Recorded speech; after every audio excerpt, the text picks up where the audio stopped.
In this video, I'm going to show you how to do a perfect top coat / flood coat on your resin project to get this mirror finish.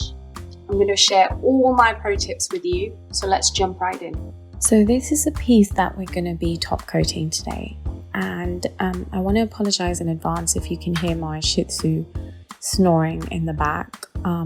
He snores very loudly, so I wouldn't be surprised if you can hear it through this voiceover. So anyway, so this piece has been prepped. It has been flattened, milled, sanded and routed, and we are ready for resin. I've just held it up using these paper cups, and you want to make sure that your surface is leveled, and you could do that by using a spirit level or just an app on your phone. And I have wiped it clean with some alcohol, and so we're ready for resin. So one of the other common issues when doing a top coat is dust, and what I do to avoid dust is, before I'm about to do my top coat, I will go over in my room, in my workspace, with a spray bottle full of water and just spray and mist some water. And what this will do is help the dust particles in the room and in the air settle, so they don't settle into the resin later. The other thing you want to make sure you do is close off any windows and any air vents and air supplies, so like any fans and air conditions. Once again, these will circulate the air and therefore circulate particles in the air, which can then land into your resin. Next, I want to remind you all to make sure you have your PPE on when working with resin. I know that a lot of the resins in the market are VOC free and non-toxic, but everyone's body is different, and I definitely recommend wearing a respirator and using some nitrile gloves when working with resin. So I have mixed up my Jade Action Officials resin. I will link it in the description. And one thing you want to remember is you do want to take enough resin.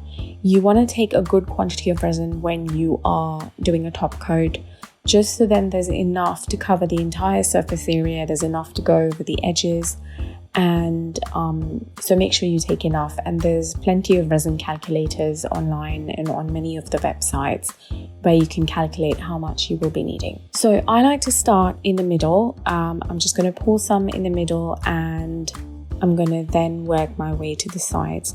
Now when I pour my resin down, I am not going to scrape the sides of the cup. And the reason I don't do that is just to make sure that if in case I have left any unmixed resin on the sides of the cup, then I'm not putting that down on my piece. So I like to not scrape the sides when I'm doing a top coat.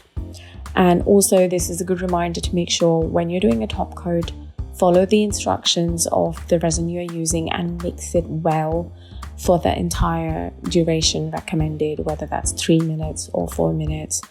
Because you most definitely don't want to end up with unmixed resin, and you will end up with sticky spots or uncured resin on your top coat.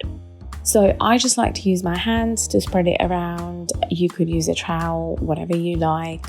I find it pretty satisfying to just use my hands and spread it around. And like I said, I start in the middle and take it away onto the sides slowly, and then eventually, if you're going to have the sides covered in resin, then make sure that you do address all of your edges and your sides.